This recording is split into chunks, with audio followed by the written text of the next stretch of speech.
On today's episode of the Bradeaux and Will Show, we're going to be doing season review for the Houston Rockets. And as you all know, we're playing the Warriors in the first round. We're seeing them again. So we got to talk about that. So stay tuned for this episode. You're not going to miss it.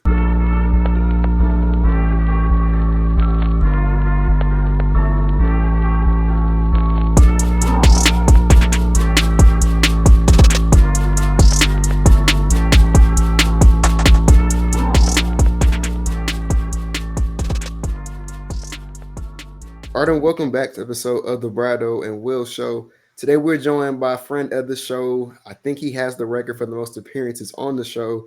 Brother JDubb is in the building for, like I said, probably the millionth time at this point. Fifth time, six, I don't even know. Yeah, I lost track.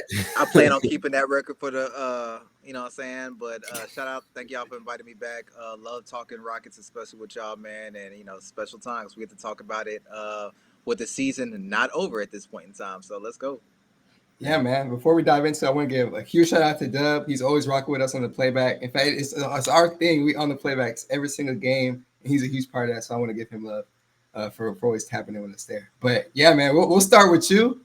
We'll talk about the Warriors later. I'm excited about that. But season reviews, we can just start with MVP, and then we'll go around the room. But who's your MVP for the Rockets this year? Man, it's a couple of guys who are pretty deserving for this, man. I think at times I would pick one player, or I pick another player, but overall, man, I got to pick the guy whose jersey's behind me, man. Amen Thompson. I know that he may not be the fulcrum of the offense, and I know he may not be the only reason our defense was great, but just watching the way he elevates this team, watching the way he shuts down players, and to be arguably the best defender already is pretty important. So I feel a little bit dirty not giving this to Şengün. I would probably go between him and Şengün, but I'm probably going to go with Amen Thompson here. I'm not mad at you for going to Amen Thompson. I was contemplating who I wanted to give it to. I'll ultimately go with Alperen Şengün, though. You know, he had 19, 10, 5, and 1 on the season. Efficiency was kind of a down year for him. It's not up to his standards, but he really improved defensively. I love that from him. And I just love what I've seen from him. Year 4, he's already the 3rd youngest Rockets All-Star.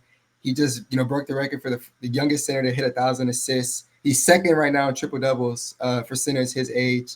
He's doing all these things. He just got the All-Star nod. He's technically the leader of this young team. It's really Fred, but for the young guys, he set the standard. He's the All-Star. He got the max contract and performed.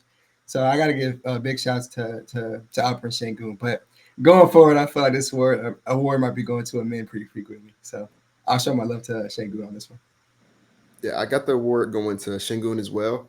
I would love to give it to Amen, but I think that the most important player for our team has been Şengün this year. I don't think that the box score or the individual per game stats really shows how good he's been for the Rockets this year, because as Brad touched on, his efficiency isn't the greatest right now. And that's something that I do think, one, he does need to work on this summer, but I'd expect to bounce back next season. But in terms of just what he brings to this team, I think his value was shown, on the biggest stage possible this year, right? You look at a lot of our big wins, right? It does come from our defense, but offensively, who's attracting the most attention on the offensive end? Who's the guy, right, where, we talk about double bigs being super duper important for us recently, right? That only works because of Alperen Şengün. And then not just what he does offensively, but what he's the leap he took this year defensively, being a lot more he's a lot more movable on the defensive end this year. And I think if you look at like what happened to, for example, Zach Edey yesterday against the Warriors, we'll talk about in a second. Zach Edey was borderline unplayable in that game. I know, I think he had like 17 rebounds, but if you watch that game, he was terrible. And it was, part of it was because he was kind of a deer in headlights on offense, but part of it was also because the Warriors really made him work on defense, and he couldn't do it. And it really put into perspective to me just how much Şengün has improved on that end, because that has never happened to Şengün this season. And obviously the postseason is a different basketball game, but just in terms of the defensive improvements he's made, and then like I said, commanding as much offensive attention as he does, being able to make the kick out passes, I think our team does not go without Alperen Şengün this year. But I agree. I think moving forward, I think the award will be Amen Thompson's award to lose moving forward. Yeah, so next, I was just going to kick it to Dub. We got the DPOY award up next, so I'm sure it's all going to be consensus here. But Who you got for D4? Yeah. Yeah. Allow me to be repetitive here. It's Go ahead. definitely Amen Thompson. I was very high on him coming out of the draft. When I scouted him, just his defensive potential and what he was already just blew me away. And to come into the league and meet those expectations this early is pretty phenomenal. I think he's been really good on ball. I think he's been good off ball. He's been a really good help defender, team defender, and really affecting in all sort of ways. Right, we're talking about just pure shutdowns, steals, weak side blocks, direct blocks. I it's really weird. Y'all know I'm really big on not giving people titles too early, but you can argue he's the best defender in the league already. And I think that he's about to showcase that even more in this first round series. So it has to be him. I think as a team, we played really good defense, but I mean, he's the star that shines bright when it comes to defense. Yeah, everything you said is 100% correct. I'll just go with the stats because everything you said, I literally repeat. So, when it comes to Ben Thompson, 1.4 steals a game, 1.3 blocks a game. Youngest player since Giannis to do that in a season. It shows you how special the kid is. He's going to be ridiculous. And I know people have short retention spans, so I'm just going to say this off the bat. He's shutting down defenders or all stars this season. 40% this year when all stars are shooting against Amen Thompson, less than 30% from the 3-point line. When guarding guys like Steph Curry, he's 2 for 8 when he's going against Amen Thompson. So it's all these things. He's shutting down stars. He's getting chased down blocks, help side, POA, anything you could think of. He's like the perfect defender. He's generational.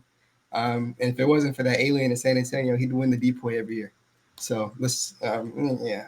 I mean, Amen's the DPOY, man. He's gonna be the DPOY for the Rockets for the foreseeable future. I remember like halfway through last season, or not. Well, let me take it back even further than that. Right when we signed Dylan Brooks, I think we kind of all assumed he was going to be like the best defensive player on this team. We thought he would draw the best offensive assignment every single night. We thought he was going to guard the toughest player. And there was a lot of questions about what Dylan was going to bring offensively, but we all kind of figured that like worst case scenario, we signed one of the best perimeter defenders in the entire league. And I think we kind of all went into last season with the expectation that he was going to be the best defender on this team. And I remember about halfway through last season, I'm watching the games and I'm asking myself, I'm like, why is Amen Thompson not the best defender on this team? Like I remember thinking that as his rookie season, we knew what he was going to bring in terms of his athleticism, his transition play, the court vision. I mean, like obviously we knew he was going to be a good defender, but I didn't expect it to translate the way it did as quickly as it did. And so I remember I asked myself, like, why is he not the best defender on this team? Like I remember it was like, well, maybe it's Tari, maybe it's Dylan, but I'm like, why? Like I'm watching these guys play, and I'm watching a men go out there and just shut down all types of players, right? Not just the guards, but wings. He's held his own against bigs. And so I asked myself that question. And, I ultimately did decide I thought he was the best defensive player on his team last season. I think he's even better this year. And that's saying a lot. I thought he was really impressive last year. He set the tone early, right? Remember early in the season, he was guarding Luka, did a really good job on him. He did a pretty good job on Jalen Brunson. They did a pretty good job on Tyrese Halliburton, on Tyrese Maxey early in the season. And then, more recently, he had the 2 statement performances against SGA and the Thunder, and then Steph Curry and the Warriors. And I think those 2 performances back to back are solely responsible for him getting the DPOY shots he's gotten from national media. But I think they were going to snub him from all defensive first team until those 2 games. I think those 2 games, if he makes it, which I think he will, I think those 2 games are going to be the biggest reason he ended up making all defensive first team. And yeah, like I said, it's just because the dude is just I don't really know what aspect of defense he's not elite at. As Brad touched on, he can shut you down in terms of point of attack. He's very switchable. It doesn't matter if you're a guard, wing, or big. He can go out there and check you. He's has like insane instinct when it comes to like weak side rim protection. His hands are very active. He can get into the passing lane. He can pluck the ball. He's very good at staying attached to players like a Steph Curry, right, who likes to move off ball. Amen's very good at staying attached to those kinds of guys. And even if for some odd reason you lose him, whether it's off of a screen or you shake loose or he falls from one of your moves, Amen has the athleticism and the length to get right back and contest. Like I've never seen a guy get beat and then still contest the shot as much as I've seen Amen Thompson do it. So it's just really cool. And then like the last thing I'll say about Amen is just that you don't see him get beat the same way twice, right? Like DeRozan torched us early in the season because we kept falling for his pump fakes. And then the next time we saw DeRozan, Amen didn't fall for any of the pump fakes. Or like the same way when Steph Curry kind of was moving, getting to get his game off. We saw the way when he guarded him last time. It was a completely different defensive approach that he took to guarding Steph, and it worked a lot better this time. So yeah, I don't think there should be any debate about who the best defensive player on this team is. And I agree with Brad. I think that he stays healthy, knock on wood, and some things go his way because the league wants to give the award to bigs. I think he'll like firmly be in the DPOY race for quite some time. Yeah, last thing I'll say before we go to the rookie of the year. Yeah, we can't even talk about, Rockets DPOY. Like, this is, in my opinion, the DPOY of the season. It's not even a biased take. Just looking at everyone who's played 65 games, the qualified players, Amin Thompson, in my personal opinion, has been the most impactful defender out of the candidates. You have him, Draymond, Dyson Daniels. Dyson's having a great season, a ton of steals, but as a defender as a whole, Amin's he's the full package. He can guard damn near 1 through 5, and shut down anybody on any given night. You look at any metric you want, and that's the last thing I say. I think he's the DPOY of the league. I don't know if they give it to him. I've seen some analysts give it to him. Shout out to those analysts, Kevin O'Connor, to name one. But this guy should be the DPOY in my personal opinion. But I'll say this really quickly about rookie of the year. The Rockets had one rookie this year. Unless you want to count, and probably Dante and those other guys. We're not going to do that. Reed, rookie of the year, for the standard of a third overall pick, obviously didn't reach those heights. But again, on a different kind of team, he's not going to just get all those minutes a normal rookie would on a bad team. He can't play through his mistakes. Again, if he's subbing in the second quarter, he's not playing the best. Aaron Holiday is going to be playing the back half of those minutes. So I'm not worried about Reed Shepherd. I saw enough flashes that tell me I think he's going to be very solid. You can look at a lot of small guards. It takes them some time to get used to the league. Point guard is a very tough position to get used to. And trust me, the flashes I saw with Reed Shepherd, he was averaging over 20 points a game in his 2 starts, around 5 assists, really good shooting splits. And in his first 2 starts, he played against the Lakers and he played against the Thunder, or the Clippers and the Thunder it was, and 2 top 5 defenses, and he shredded them. And they were playing at full strength. So again, just those things. I'm not even at full season sample. Post All-Star break, shot 50-50, 100 splits. I'm cool with Reed Shepherd. I think he's gonna be in the rotation next year. And let's keep rolling. I have faith in Reed, but that's the rookie of the year. DubbD. First, I want to say I am Team Reed. I have been Team Reed, and I will continue to be Team Reed. I want to remind people that he is only 20 years old. Mm-hmm. Right? So a lot of rookies come in like at 20, 21 or whatever. I'm not nearly disappointed in him. I think that he was a victim of a team that was overachieving, and they found themselves in the thick of a playoff race and ascending, right? Everything that I hoped to see from him, I saw in flashes. The shooting, we saw how it turned at the end of the season. Of course, early on, it was a little bit different, right? Reed came off the bench in college. He had certain situations, and I really think he wants to be professional and does not want to disrupt the team. He was a little hesitant to shoot at first, which is why I think he did not play as much. And then obviously he got hurt. The shooting, butter at the end of the season. Really, really good. And we're not just talking about from 3. The mid-range, the ability to pull up, to shoot over defenders has been really, really good. That's still there. The defense, the flashes, right? I think as we get to this spot where we don't know Fred will be on this team long term, still getting some of the Fred defensive things, right? I think he will be up there with Stocks. He gets a lot of steals, very, very quick hands. And doing that as a rookie to me was pretty important. He was hunted a lot, and he actually achieved. On offense, I don't care what you think about his shooting. From game 1 to game 82, they pay him a lot of attention. I think that will matter. They when I tell you they have defenders on him as if he's one of the best shooters of all time, and they do not move off of him, I think will only help him thrive. And that shows the respect. That will open up space for Şengün and other players. And so I'm very, very high on him. Of course, by the standards of a 3 overall pick, not really good. But I think he's really good. Of course, it's cheating. He's the rookie of the year. He's the only rookie we have. We need to get used to this. I don't think we'll ever have more than one rookie on the team again. But yeah, he's definitely that guy. I'm still all in. If you're selling Reed Shepherd stock, send it to me. I'm buying. That's a bar. That's a bar. Yeah, I will also buy some of the Reed Shepherd stock because I think that honestly I think it's kind of embarrassing how much people have sold the Reed Shepherd stock this quickly. Number one, because we've seen year after year. Matter of fact, I'd say outside of Amin Thompson, everybody we drafted on this team has. I, mean, I guess maybe Tari. I'll say Amin was the only guy who was really good, and then I'll say Tari was pretty solid his rookie season. Everybody else had a character flaw they had to work through their rookie season, right? Jalen Green did not get it going into the last like month and a half of his rookie season. Remember, he was very up and down. He had some good highs, but a lot of lows. And up until that last, like I said, month and a half, where he kind of it clicked in his head and he was able to have that really good, strong finish to his rookie season.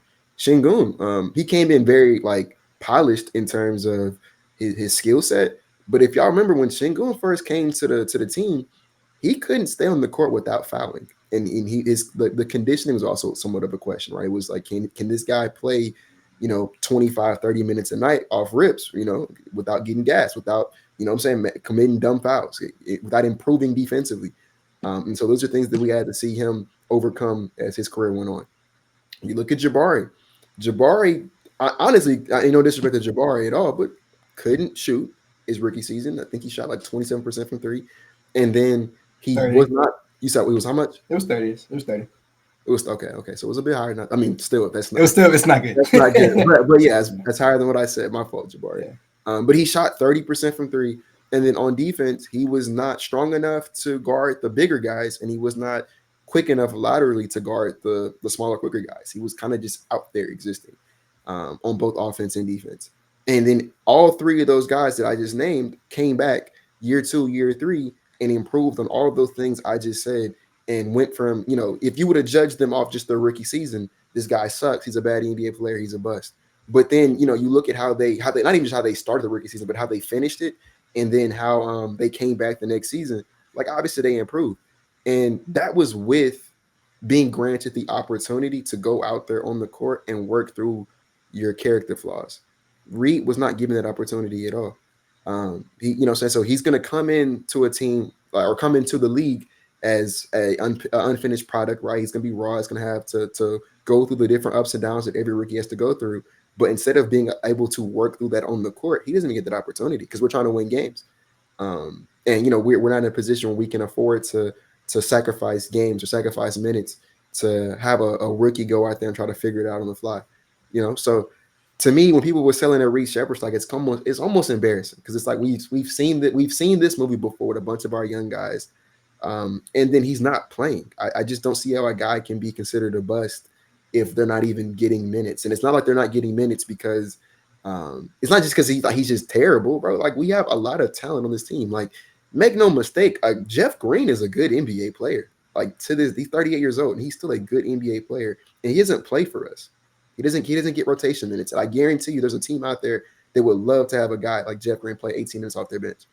And so, like, it's not like Reed just sucks. We're a really deep team. And it's very difficult for minutes to come by on this really good, really deep team. So yeah, rookie there by default goes to Reed, but this is more just like, bro, like, shame on you if you sold that stock this soon. I'm not gonna tell you that Reed's gonna be an all-star. He's gonna be the best player in the league one day, but like, it's no way for you to know one way or the other at this point in his career because he's a rookie, he hasn't played that much. And if you like the general manager that made the selections of all the other core guys, I don't see why you would assume that guy's credentials start working when he drafts Reed. So that's all I got to say about that, man. Yeah, I'll say this in transition to MIP. Again, as we'll say, if you sold Reed Shepherd stock after all the rookies we drafted, after all the history of even rookies who have started slow and became really good, I've seen guys try to victory lap saying, "Oh, I told you we should have drafted so-and-so and this and that." It's too early to make those takes. You should know that about a rookie. That's just basketball. You have to be patient, especially in this situation where Reed's not getting those minutes from the jump. But I can go on and on for that. Reed's going to be fine. A lot of them guys that we should have drafted are not having the type of seasons that people say they are. Like, yeah, there isn't a Cade Cunningham. There isn't. There isn't a Paulo Banchero. There isn't a Wimby. There's not none of those guys in this class right now. The guy who's going to win Rookie of the Year right now would not have won Rookie of the Year in any of the last 5 seasons. Yeah, and I'll say this: Stephon Castle, he's going to win Rookie of the Year. Shout out to him. He's a solid player. But when it comes to this team, he's a bottom 5 shooter in the NBA, and this Rockets team cannot shoot, as we know. And Reed is going to help solve a lot of the problems we have in the future. As Dubb mentioned, these defenders are airtight when Reed is off ball. Just watch. Even when he's on ball, they do not give him any space. They respect him. Like Dubb said, he's one of the best shooters in the world.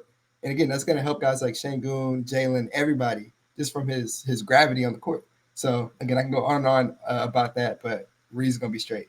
When it comes to MIP, I'll be quick because I already said this person's name. I think it's Amin Thompson. He made a huge leap this year. It was noticeable. Like, oh yeah, this guy is gonna be a star, and I think he's gonna be a top 25, top 20 guy next year. And y'all tell me if I'm tripping, but that's where I think he's gonna be. But that's my MIP. You go, Will. I'll go last on this one. No, MIP 100% goes to Amin Thompson, Mhm. and not in the sense of he was a player who struggled last season and turned it around. He just went from like good rookie to like, oh my goodness, this dude is great. And you start seeing if he puts some of these things together, what he's displaying right now, if he starts putting it together the way I think he will do in the next couple of seasons, I don't think I think Brad might have sold him short. Honestly, bro was gonna be a top 10 player in the league in my opinion. I kind of don't see how with the level of athleticism, the IQ, the feel for the game. Um, right, there's not outside of shooting. What can't Amin Thompson do at an above average to an elite level right now? I think the biggest weakness is still his handle, not his jump shot, and that's something that I do expect him to work on relentlessly this summer. That's something that a lot of our guys have on their scouting reports that they're hard workers, and I think no one exhibits that more than Amin Thompson and just his dedication to the game. We talked about how he shut down SGA and Steph. They were Shingun was interviewed and he was like, Amin just wasn't talking to no one that week. Like he was just so focused on making sure that he shut down Steph that he just wasn't talking to nobody. And I don't know, like when I hear stuff about that mentality, I just don't see how he's not, knock on wood, he stays healthy. I just don't see how he's not destined for greatness. And I think you see the leap he took from, good player last year to, oh my God, this guy could be like really good this year. And like I gave MVP to Shingun, but like make no mistake, for a team that won 52 games pretty much off the backs of defense and rebounding, the best defender, the most important defender on this team is Amin Thompson. And I think that was just as instrumental in us having the season that we had.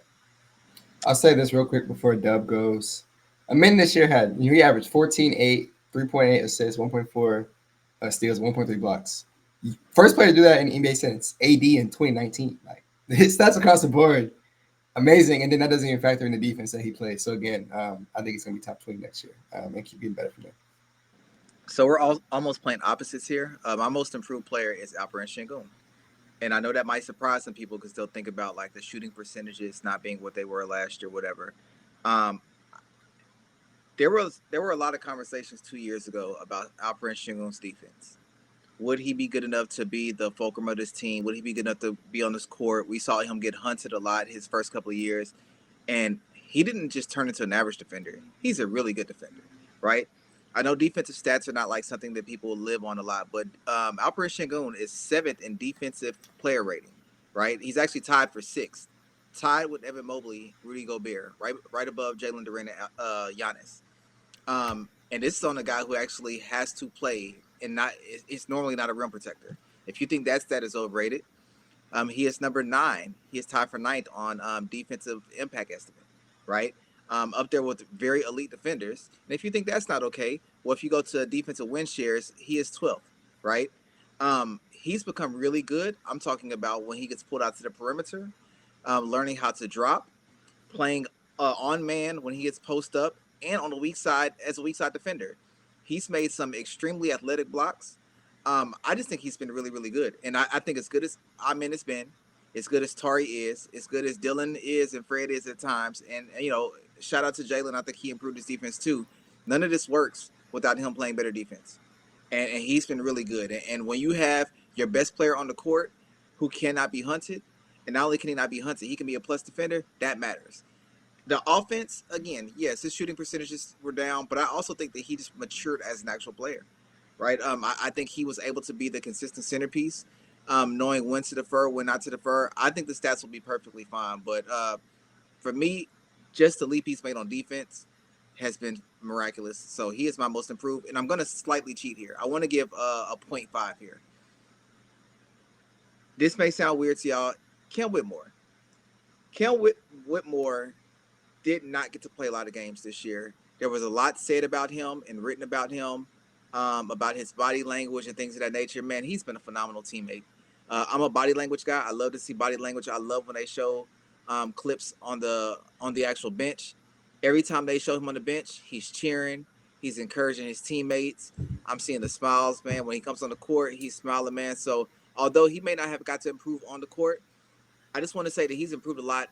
And I know a lot of people don't give him credit, right? They're loud when they criticize, but they're silent when he improves. I just love the way that he's improved as an actual teammate on that bench. I cannot wait for him to thrive at some point, whether that be here or elsewhere, man. But Ken Whitmore, we see you, man, and I respect this turnaround, this maturation that I'm seeing from you. So shout out to you. And I'll say this really quickly about Cam before moving on to six man of the year. I got to give him his flowers too. Again, for you mentioned, kept the body language in check, and he subbed into that Lakers game, put up 34, 8, 7 threes, 13 to 19 from the field. You know, youngest Rockets player to post or exceed that stat line. So when his name was called, he showed up. So big props to him. He's only 20, turns 21 in July. Still think he has a bright future. But yeah, Will, I'll let you go first for six man of the year. I gotta look up a quick stat before I go. Go ahead. Yeah, I struggled with this one at first because our starting five has kind of changed a couple of times this year, right? Like Fred, Shingun, and Jalen have been and Dylan. Those four guys have been the four consistent starters, but that fifth spot has actually changed a couple of times. It started with Jabari. Jabari got hurt. Amin took the spot, and then didn't relinquish it when Jabari came back. But then Amin got hurt, and then Tari became the starter, and he played really well as a starter. So I'm gonna give the award to Steven Adams. I think that Steven Adams is someone who I would not have predicted winning this award when the season first started. And I'll be honest with you, I was actually pretty skeptical about how much basketball he had left in the tank at his age and coming off the injuries he was coming off of. I always thought that, like, worst case scenario, we added we paid, I think it was 3 second round picks and expiring salary for a great locker room guy. And, like, to me, for a team that was looking to change the culture, like, bringing in locker room guys is important. So I would have been fine if Steven Adams never, like, took the court and it was just like we just brought in a locker room guy. But he's been so much more than just a locker room guy, especially for us down the stretch of the season. So much of that when we went on that winning streak to end the year, so much of that is because we realized, oh crap, like, you can play Steven Adams and Alperen Sengun on the court at the exact same time. And when we do, we're pretty, like, we may not score the ball every time, but you're not going to get the rebound. So we're going to get another crack at it before you get one crack at it. And it's weird because nothing about my basketball brain tells me that would work. Like, if you would have told me before the season, do I think Steven Adams and Alperen Sengun could coexist on the court together, I would have told you resoundingly no. Like, I was like, I don't think that would have worked. Maybe you could get away with it in, like, small spurts, but in terms of, like, closing a game with it, I was like, there will be no way you could do that. And it has. And that, credit to both Shingun and Stevo for this, right?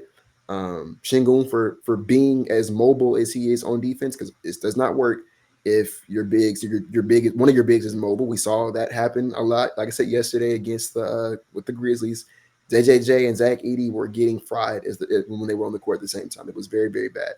And it puts into perspective how much different it is for the Rockets, right? So Shingun very mobile, but then Steven Adams is just the polarizing presence down low. It's honestly weird how he's able to just move people out the way and be in the right place at the right time to get the ball. And even if he's not getting the offensive rebound, he's probably going to get fouled. I don't know if that is factored into the offensive rebounding stat, but he's getting fouled if he's not getting the offensive rebound, so that we're still getting the ball back to give another crack and shoot at making a basket. Goodness, making a basket. Because of Steven Adams' presence on the court. And then offensively, same thing there. I would have never in a million years thought that would have worked for anything more than a prolonged period of time. But it turns out when you have multiple guys who are just downhill demons, it just works. I don't know. Like, you would think that Amin, Steven Adams, and Shingo on the court together wouldn't be enough spacing. But we found really good success with those three guys on the court together because, one, all three of those guys are super duper high. Matter of fact, I could almost argue to you that outside of Fred, those are our three highest IQ guys. Now that I think about, I think I make that argument. I think I would make that those three guys are the highest IQ guys on the team outside of Fred. They know how to be at the right space at the right time when it comes to cutting or playing the dunker spot. They're all of them are very unselfish, right? Steven Adams is sneakily a pretty good playmaker. And if he's not necessarily like passing the ball or screening for you to go get the ball or score off the ball, what he's doing is look the seal off screens he has in the paint, right? We've seen Amin and Şengün score so many times at the rim because Steven Adams is setting a screen down low to block off the contest. So different stuff like that he does. He won this award like the last 30 games of the season. But yeah, I'm giving it to Steven Adams. Go ahead, Doug. I'm going Tari Eason. I think that Tari is still super impactful on his team. To be honest with you, I think Amin is so good at what Tari does well that it almost overshadows. Prior to Amin coming on this team, I was pretty confident that there will be years where Tari Eason finishes in the top 5 of Defensive Player of the Year voting because he's that good on defense. And I think that Amin's so good that we overlook how good he is, right? We know Tari missed some time, but in the games that he played, minus the very last game, we were undefeated when he played as a starter. When he comes off the bench, he makes an impact. His steal rate has went up. His block rate has been really, really good. When they put him on the best player on the other team, he actually stands very, very tall. Ironically, his 3-point shooting numbers are slightly down. But the reason I say ironically is during the time when we were in our worst shooting slump, he was the one making threes, right? Our threes basically came down to Dylan Brooks and him. And he was consistently making that corner three and just really bringing energy. And I kind of think that our bench unit is the reason why we finished with the 2 seed. When we actually bring in whoever we have on the bench, it just pivots. And so while I consider giving it to Steven Adams because the double big lineup is so impactful. And he's really surprised us, right? There was a point in time if we weren't even sure if he was just on here for salary aggregation. Tari's still that consistent fulcrum. And I think that we will re-recognize his value once the playoffs come. He is part of the high-level core of this team, and he will continue to be. And, yeah, it's tough. Like Will said, the starting lineup changed so many times due to injury. But I'm going to still go. I'll give him the slight edge over Steven Adams, so I'm going to still go with Tari Eason. Oh, y'all said the 2 names I had in mind. I'll go Tari over the course of the season, averaging 12 and 6. 1.7 steals off the bench is absurd for one. And before he did get hurt with that nagging injury he had, he was second in the NBA in steals and second in deflections behind Dyson Daniels. Like, he was so impactful at the start of the season. And over the course of the season as well, he had like a small slump. But, yeah, he had a really good season when you look back at it. Really good season from him. So, the 3-point numbers, I want to say he probably got lower percentages because he started increasing his volume towards the end of the year. Again, not a concern. I think he could be a solid shooter for Houston. But I'll say this quickly about Steven Adams. I almost went with him. It was a little too late, but the double big lineup ended up on the year as a plus 110 in only 160 minutes, which is ridiculous. Like, it's a plus 30 net rating when he's on the court with Alperen Şengün. He ended the season as the best offensive rebounding percentage of all time. Over 20%. So meaning anytime Houston misses a shot, over 20% of the time, Steve-O's going to be getting the board. So, like, as Will mentioned, he's just moving people out the way, and there's nothing you can really do about it. So Steve-O was extremely impactful towards the end of the year. He'd be my most improved. He played not most improved, but he'd be my 6th man of the year. He played like this the entire season, but literally had some historical numbers in the rebounding department, and his impact, if you just watch the games, is eye-popping. And it's probably a huge reason why Houston's going to win some games in these playoffs, which we're going to get to. But, yeah, I'll go with Tari over the course of the season. Big shout out to him. Great defender. Excited to see what he does in the playoffs. But last one we have is most underrated. And I'll quickly go with this one. I thought about it as we were talking. And I'll go with Jabari Smith Jr. I'm going with Jabari because I feel like a lot of people underestimate what he brings to this Rockets team. Really solid rebounder. The shooting is important. I have to go back and look at the numbers, but this team, when he went down, they went from like a top 5 rebounding team in the league. And when he left for like a month and some change, in that time span, they were in like the 25, 27 range. The rim protection went down a lot. And even though you look at his number, you say, okay, he's not getting a lot of blocks. But what he does actually helps Alperen Şengün a lot as well. It allows Alperen Şengün to roam the court because Barry He's got the size down low to protect the paint while allowing Shangoon to be in his strong suit, which is roaming around the court, maybe guarding the worst shooter on the other team, and kind of just doing what he does. But I think Barr is an extremely valuable piece to the team, and I like what he brings off the bench. The shooting, and he's able to score more. It's more focused on him. He's not just, you know, not shut down, but he's not just put in the corner where he just sits there the entire time. I like what he's been doing recently, and I want to give him a shout out. So I give him most underrated. I feel like a lot of people don't give him love, and he's disrespected. Curious to know what Will's is. Go ahead, Will. I am going to give the award to Dylan Brooks, and honestly, I thought that we were all going to say Dylan Brooks' name, but I'm glad Jabbar gets some love. But yeah, I'm saying Dylan Brooks, and I say this as I'll say for like the millionth time. I say that as somebody who did not even want to give him the vet minimum in 2023. I was very loudly against signing Dylan Brooks, and I want to be equally as loud in saying I was wrong and giving him his flowers for what he's done for this team. I talked about a little bit about it. I think on like the last two podcasts, I think I found a way to give Dylan Brooks his flowers on literally all of them at this point. So I'll do it again. I think Dylan Brooks does not get enough love.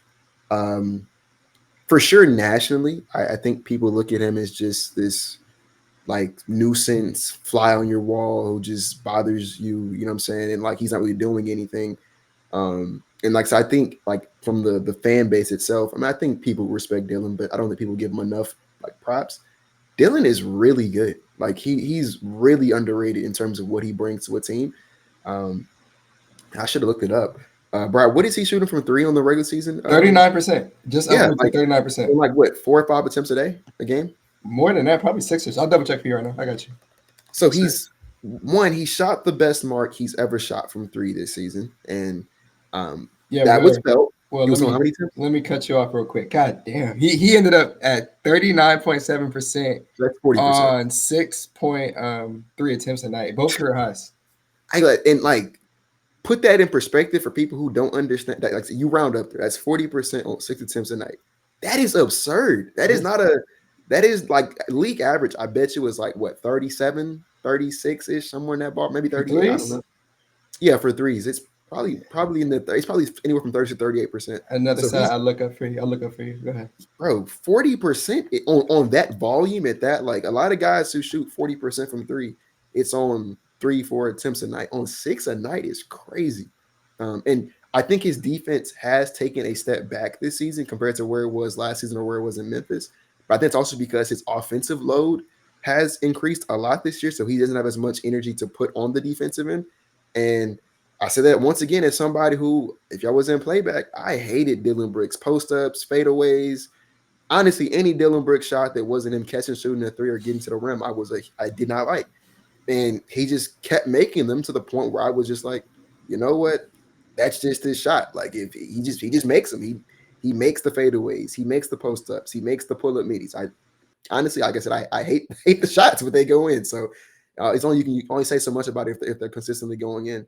And even though I think his defense is not where it once was, I still think he's a really good defender. And one thing that I love about our team is Dylan Brooks. Like I said, we signed him, to in theory be the best defenders team right now. I'd argue he's the third. And I think that's a really good spot for him to be in, because if Dylan Brooks is your team's third best perimeter defender, I think that says a lot about your other guys who have ahead of him and how good your defense can be. And so, yeah, and like just the mentality he brings to the team. We talk about a team that, defense and rebounding is their identity, but also their identity is just being more tough than the opposing team and not going out there and letting nobody push them around in the court like they used to do like the Stephen Silas era.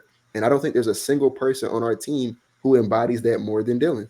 One thing that, I think that's dying in the NBA is teams having enforcers, teams having guys who's, I'm not gonna say that's their only job, but one of like in their job description is when things get rough, we're gonna look to you to be like, cut it out. You know what I'm saying? Like we're not gonna let that fly. I think of like Charles Oakley was a example of a guy who made, he was a good player, but I think some of his long lasting impressions on the league was being that veteran who was like a no nonsense kind of guy.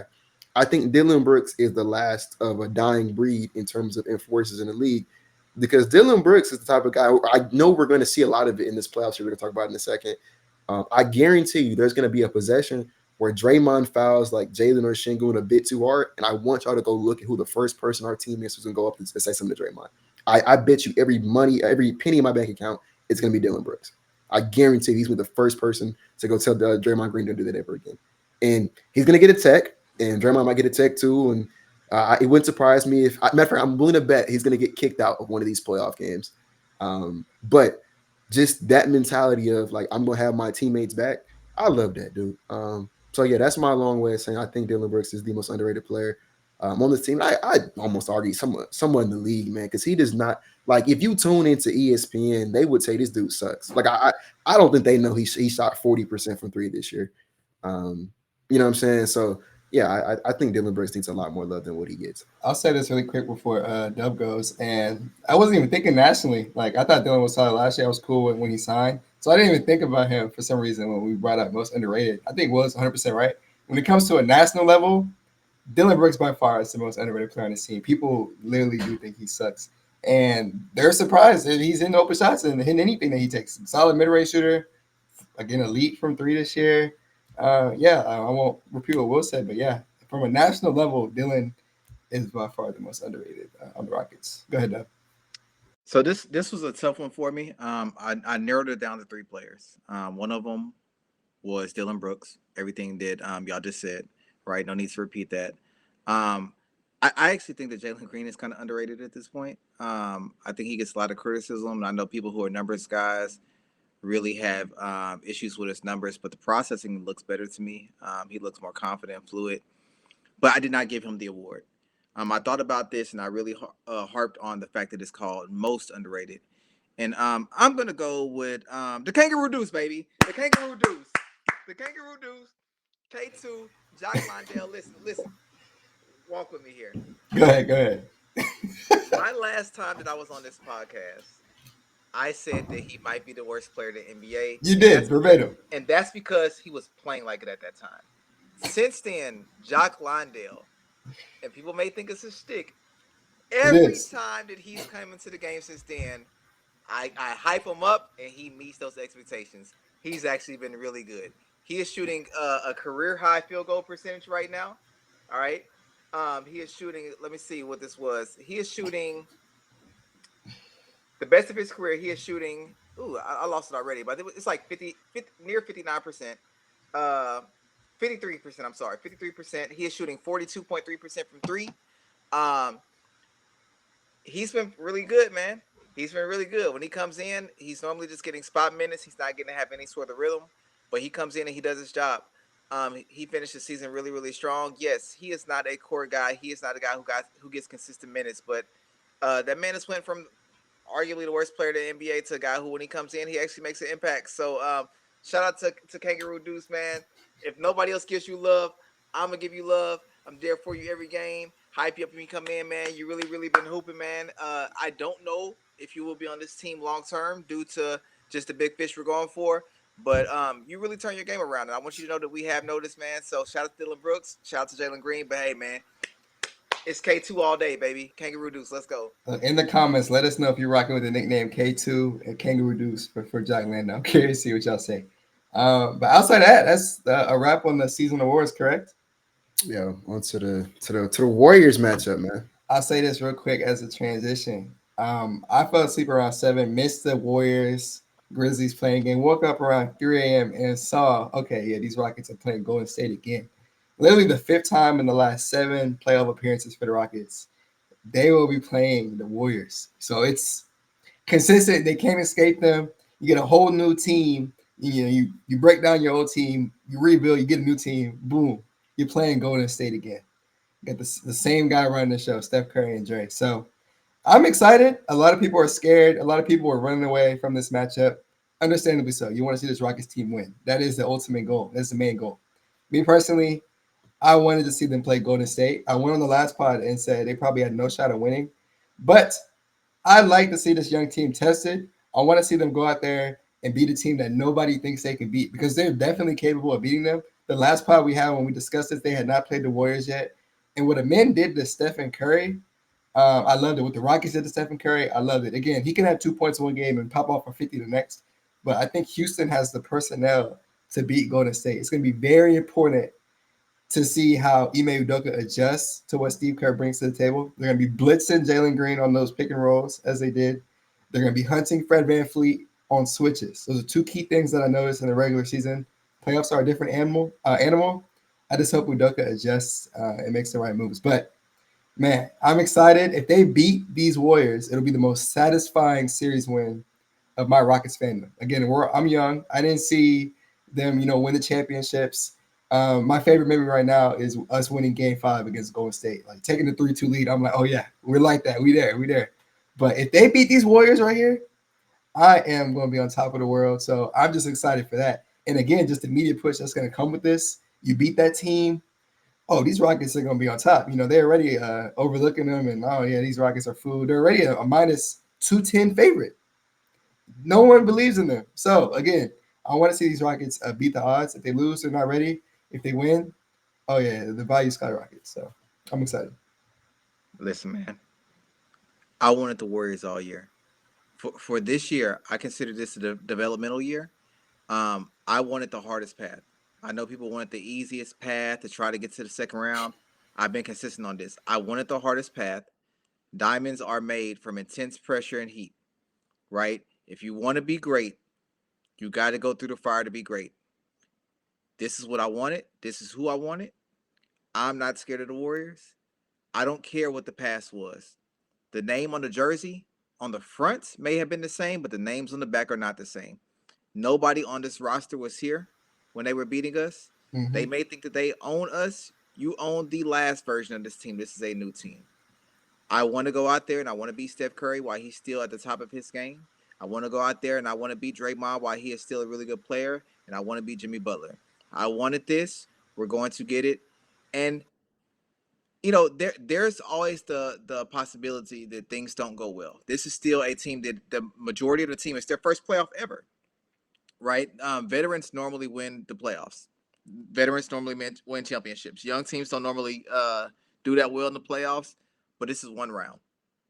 We're gonna go out there. We've already played them 5 times. We're 2-3. I know that's not a winning record, but you saw what we did when we played them last time when we had everybody. You saw what Amen and company held them to 3 points. I want this team. I don't give a damn what the outcome is. If our team wants to be great, we go out there, we take their lunch, and we eat it in front of them, bruh. I want the Warriors. I'm ready for it. I'm hype. I'm excited. Um, I know for the younger Rockets fans that the Warriors have been a thorn in your side. And I can understand if you're nervous due to the history, but if you're scared, go to church. We're going to go out there on Sunday. We're going to play hard. I don't care what it looks like in game one. Don't fall off if it's a rough start. It's a young team. You stay behind this team. Toyota Center, be loud as hell. I know it's not your style. Put on those t-shirts. Put on those t-shirts on those seats. We're gonna be a red nation, and we're gonna go out there and we're gonna whoop that ass. So shout out to the Rockets. Let's go beat them. I'm sorry if I wasn't supposed to cuss, but yeah, let's go ahead and beat them. Nah, and respect to you for the stance that you just took. Again, I like this team getting a tough path. If they're not ready, they're not ready. But again, if they show up, again, value skyrockets, and that's what I want to see. In every time I've talked about the Warriors, I've always said, I mean, I'm on wax saying this on this podcast, on TikTok. I'm not sure if I've ever said it on Twitter before, but I'm no, I'm for sure I'm on wax on this podcast and on TikTok. I think we are the better team. And this is pre Jimmy Butler trade, post Jimmy Butler trade. I think we are the better team than the Golden State Warriors. I think we have the better coach. I think we're deeper than them. I think our identity is better than theirs. Um, like I think we're just flat out the better basketball team. I think we showed that in the regular season. I show the regular season and the postseason are two different things, but through the regular season, I think we are the better team. The reason why I've kind of been hesitant to say that we would win the series is because I know that a lot of times it's not played on like in theory, right? Because I think we are the better team, but a lot of times it's not played that way. Um, and then it's just, I mean, we talked, JDubb talked about it, man. It is the long lasting trauma that like no matter what I've seen this Warriors team Gary Payton II, I have no reason to believe he's not going to shoot like 40% from three this series, right? Like I think Kuminga, who's not even getting benched, might come in and give them really good minutes. Because for whatever reason, when the Warriors come to Toyota Center, guys who are not like that start playing their best basketball. We're the same fan base. How many threes did Iguodala hit in 29th? Was it 6 or 7 of them? 6 sounds about right. Yeah, it was it 7. was one Yeah. it was one of those two, right? When we kept daring him to beat us, then he did. Um, I remember Jordan Bell has given them pretty good minutes. Quinn Cook gave them pretty good minutes. Um, but to quote The Wire, the thing about the old days is they are the old days.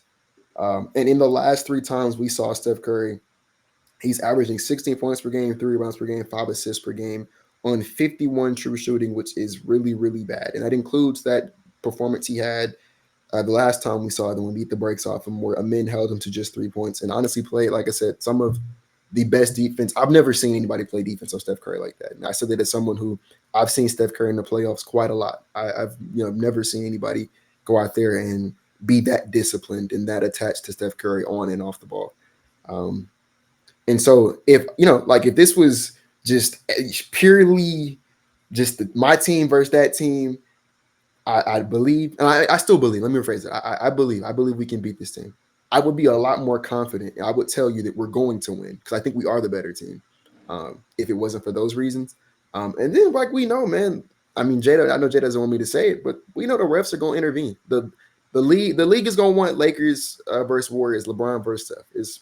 Let's go ahead and call it like it is, man. It's not making excuses. It's just reality of the thing. If you think that's cap, I mean, I'll gladly pull up and watch the film with you from the previous Rockets Warriors series, and you can tell me if you think those series were fairly officiated. Right, this is the same team that they let Kevin Durant step 15 feet out of bounds and come back and play. So we know the officiating is going to be against us, and we also know that. And I mean, this is the same thing with like the mythos. When in doubt, man, somebody on our team is going to come up limping. Right, every single year when the Warriors play somebody in the postseason, when their back is against the wall, without fail, someone gets hurt. Right. Remember, Kyrie got hurt in 2015, 2016. I can't remember. Well, that was who they lost, but I know somebody got hurt that run. 2017, remember Kawhi was walking him down. He got hurt. 2018, CP3 was walking him down. He got hurt. 2019, people got hurt, but they got lucky or not lucky, but it was unfortunate for them that Clay and Kawhi got hurt. But in 2022, Ja was walking him down. He got hurt. In 2023, De'Aaron Fox was walking him down. He got hurt. And then last night in the playing tournament, same thing. Ja was walking him down. He got hurt. And so, maybe that's not basketball. It's not X's and O's, but I don't know, man. For some odd reason, every single year somebody gets hurt against the Warriors in the playoffs. So I still have to say I do have Rockets in 6. But it's going to be a very, very difficult series. Like this is not going to be a walk in the park. This young team is going to be very, very challenged. And I agree with Brad. If we win this series, this will be the biggest series, playoff win I've seen in my lifetime. Y'all can laugh at me, call me crazy. I'm going to go buy a poster and write 4 years and hang it on my wall. Yeah, so that's all I got to say. Yep. Look, when it comes to this series and this matchup, it actually makes my blood boil. I was up at 4 a.m. amped up when I saw we got the Warriors. So I'm very excited for this. I think Will is correct about the officiating. Sadly, it is what it is. Not Rockets, but Lakers, Warriors is box office. Steph and Braun. It's what people want to see. That is literally all these sports shows want to talk about. They ain't talking about the Rockets. They talking about LeBron. They talking about Steph. So they are going to want this. Again, people probably don't want to hear it, but it's true. And as Will said, you can pull up the film of when they wanted to see Steph and Braun again.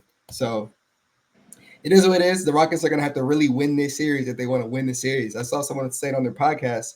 When you go on a road game against, let's say, the Boston Celtics, they want them to play Kobe and Lakers. We're going to have to win this game by 15 if we want to win by 2. That's just the nature of it sometimes. The Rockets are going to have to beat the hell out of Golden State. So W, you good to cuss? They're going to beat the hell out of Golden State if they want to win this series.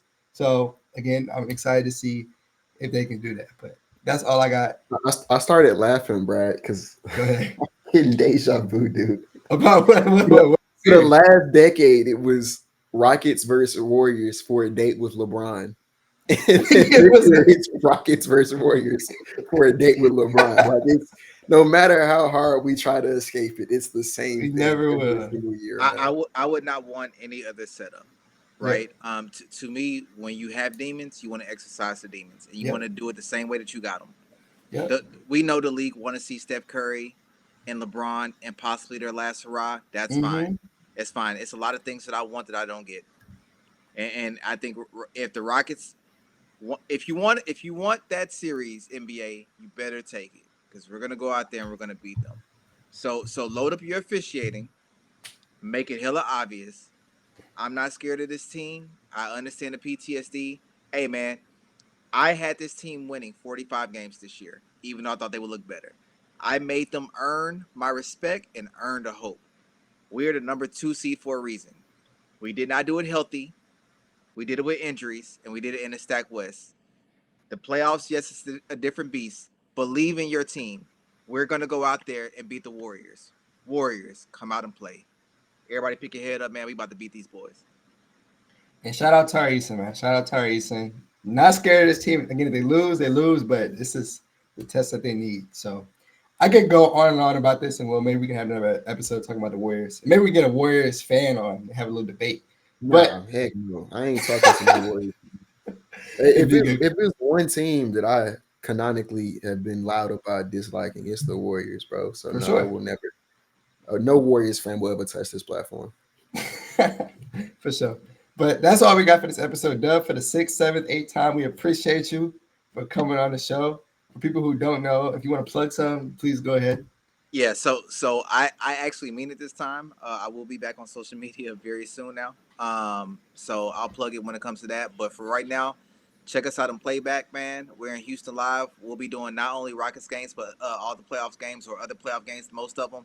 Make sure you show up. If you're gonna be a Toyota Center man, represent. Right. If you're not, I will definitely be running the playback. I know Will and Brad will probably be at a playoff game or two, so I'll hold down for any game that they're at. Um, but yeah, man, just since you cannot follow me right now, just continue to support Will and Brad. Very, very proud of them. I mean, we're not just colleagues, definitely friends too, man. So support them. They're doing great things. I love the pub that they're getting, man. So follow everybody who's busting their ass to community to do content. Almost everybody who's doing content, we're doing it during the really hard times of the Silas era. So go ahead and show them some love right now because that shit was tough.